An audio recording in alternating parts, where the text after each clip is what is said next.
ராமநாதபுரம் மாவட்டம் திருவாடனை வட்டம் புல்லுக்குடி அப்படின்ற கிராமத்தில் அமைஞ்சிருக்கக்கூடிய கைலாசநாதர் திருக்கோவில்ல தாங்க இருக்கிறேன். இந்த கோவிலுடைய தற்போதைய நிலைமை இதுதான். இரண்டு கருவறையும் சிதலமடைந்திருக்குது. அதுக்குள்ள ஒரு கருவறையில அம்மன் சௌந்தரநாயகி அப்படின்ற திருநாமத்துல இருக்கிறாங்க. உள்ள ஐயா கைலாசநாதர் அப்படின்ற திருநாமத்துல இருக்கிறாருங்க. கிட்டத்தட்ட ஒரு காலத்துல 2 சுற்றுச்சுவர் இருந்தது. இது முதல் சுற்றுச்சுவர். இதுக்கப்புறம் பாத்தீங்கன்னா இதுக்கப்புறம் வெளிப்பக்கத்துல இன்னொரு சுற்றுச்சுவர். அவ்வளவு பெரிய கோவில்.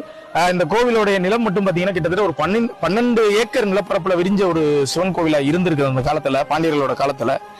பாண்டிய மன்னர்கள் இந்த கோவிலை கட்டியிருக்காங்க. பின்னாடி வந்த இந்த சேதுபதி சமஸ்தான மன்னர்கள் எல்லாமே இந்த கோவிலுக்கு திருப்பணிகள் பண்ணிருக்காங்க. இது எல்லாத்துக்குமே இந்த கோவில்ல கல்வெட்டு ஆதாரங்கள் இருக்குது. ரொம்பவும் பழமையான சிவாலயம். ஆனா பெரிதளவுல யாருக்குமே தெரியலைங்க. தெரியாத சிவாலயங்களை தெரியப்படுத்துறது தான் நம்மளுடைய ஒரு நோக்கம்.